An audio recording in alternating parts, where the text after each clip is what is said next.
అన్నయ్య oil packet కందిపప్పు కావాలి, తీసుకొని రావా?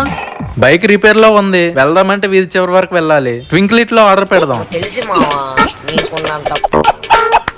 10 minutes లో వీడు రాకపోయినా వీడి మీద కేసు పెడతానని బెదిరించి ఐటమ్ ఫ్రీగా తీసుకుంటా. ఏంటి లొకేషన్ ఇటువైపు చూపిస్తుంది కానీ దారి లేదు. ఈ లొకేషన్ కరెక్ట్ గా ఉండదని తెలియదు పాపం. ఫోన్ కూడా లిఫ్ట్ చేయట్లేదు. అమ్మయ్యా వచ్చేసాను. లిఫ్ట్ కూడా లేదు. ఎంతసేపు? టైం అయిపోయింది. ఎక్కుతున్నా సార్.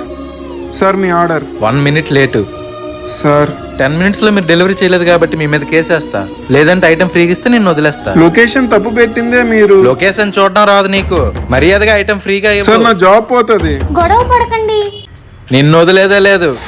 అమ్మా అమ్మ రమ్య ఏమైంది? భయ్యా అంబులెన్స్ ఫోన్ చేయండి. ఇక్కడ ఒక అమ్మాయికి హార్ట్ అటాక్ వచ్చింది. లొకేషన్ ఎక్కడ? జియో ఆఫీస్ పక్క రోడ్డే. సరే పంపిస్తున్నాలే. భయ్యా దారిలో ఉన్నారంట. రమ్య రమ్య నీకేం కాదు, నీకేం కాదు. రమ్య సార్ అంబులెన్స్ టైంకి రాలేదు, అందుకే చనిపోయింది. అవును, అంత మా తలరాత. రమ్య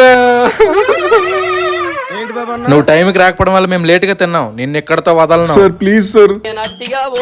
అంత మా తలరాత.